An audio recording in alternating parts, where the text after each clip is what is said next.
A Tory MP spent last week claiming that Britain is run by a shadowy cabal made up of activists, the deep state, and most chillingly of all, the Financial Times. At what point did his party give up on governing and become the political wing of the Flat Earth Society? Well, Mr.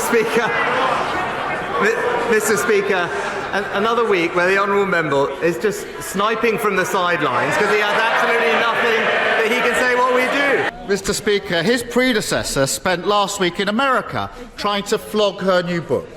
In search of fame and wealth, she's taken to slagging off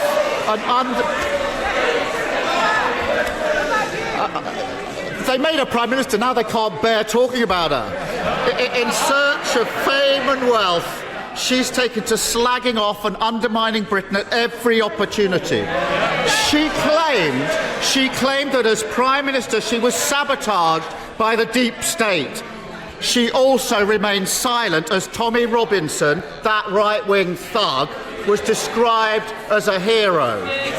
Why is he allowing her to stand as a Tory MP at the next election? Well, Mr. Speaker, I don't believe a single member of this House supports Tommy Robinson, Mr. Speaker. But Mr. Speaker, if he wants to talk about former leaders and predecessors, the whole country knows his record because he sat there while anti-Semitism ran rife in this party, and not once but twice backed a man who called Hamas friends, Mr. Speaker. But to their credit, the Shadow Chancellor, the Shadow Home Secretary, and indeed the Shadow Foreign Secretary refused to back the former Labour leader. But he didn't, because he's spineless, hopeless, and utterly shameless.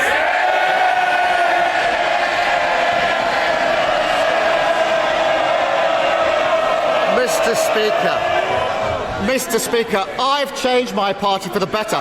He is being changed by his party. He talks about leadership, he talks about change, but when I learnt of something that I didn't agree with, I suspended one of my MPs straight away. But Mr. Speaker, when he learned of vile anti-Semitic remarks made by a Labour candidate, what did he do, Mr. Speaker? He instructed his team to defend him. The former Prime Minister continued on her American odyssey. This journey into the wild west of her mind. She also claimed, Mr. Speaker, that Nigel Farage is the man to restore the Tory party. Can the Prime Minister confirm whether he too would welcome Mr. Farage back into the Tory fold? 2 months ago, the Prime Minister said the Tory party is a broad church. I welcome lots of people who want to subscribe to our ideals and our values. This is the same Nigel Farage who said he agreed with the basic premise of Enoch Powell's Rivers of Blood speech and bemoaned the influence of the Jewish lobby.